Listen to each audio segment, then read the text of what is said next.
If we don't change, we don't grow. And if we don't grow, we aren't really living. This is a quote I found, and it really stood out to me because it's so easy to get caught up in the normal old daily routine of life, especially this year as a lot of us have caught a thing called senioritis.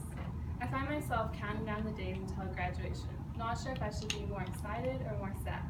Just 21 more weeks, only 145 more days, 94 more school days, meaning only 47 A days and 47 B days left in high school. However, by that point when we're walking the stage, 2016 will already be almost halfway past us. Between now and then and leading into graduation, I plan on doing 4 things. The first of which being give. Give to my family, friends, and community. This past weekend I was able to go back down to Cornerstone and spend time with a lot of kids that are really special to me. Many of these kids don't have a stable family life. They don't have a mom and dad at home, they don't have many clothes to wear, and they might not have a meal in the entire day. So simply playing cards with them, running around outside, or just listening to them was the highlight of their week. It reminded me how lucky and blessed we are to live in a place such as Frisco, where most of us do have a stable family life, we have plenty of clothes to wear, and often too much to eat. It's crazy to think of everything my family and friends have done for me over the years. They've been there for every single volleyball game, every single school event, and every single complaint and rant. As time is already flying by in 2016, I plan to spend as much time as I can with my family, friends, and community, simply giving time and energy. The second thing I want to remember this year is to be resilient. Already in the 11 days of 2016, many challenges have already occurred, one of them being in this class. I secured a mentorship early on in the year and thought, this is easy, 4 interviews, got a mentor, just gonna start meeting with my mentor. Well, that would have been too easy. So sorry to say I've resigned my job and I'm moving to Florida. That was the lovely email I got this past weekend.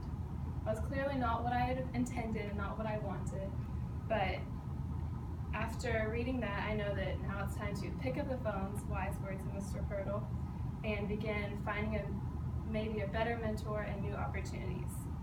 I know that this year will be filled with many more obstacles and challenges, but I plan to be resilient and bounce back from these challenges. My third plan is to be optimistic. Optimism is a magnet. If you stay positive, good things and good people will be drawn towards you. While this may sound pretty cheesy, I think it's really important to remember. It's clear that if you have a negative attitude going into something, the outcome will most likely be negative. Everyone has had those mornings where you just dread going to school, so you, of course, complain before school, during school, after school, and probably everywhere in between. I know it's not realistic to say that in 2016 I will never complain because it's a little too late, but I do hope to bring a sense of optimism and be positive going into each new experience. I was also going to include some impressive statistics about all the benefits of optimism, but there are countless studies and research that I found were a bit overwhelming. However, not one of the websites I visited showed a negative effect of optimism. Optimism does anything from making someone a better athlete to decreasing sickness to increasing one's lifetime. As 2016 brings the end of high school and the beginning of college, being optimistic will really be necessary to make the most of each and every experience. My last word that I want to live by this year is welcome. Welcome new opportunities and even the challenges.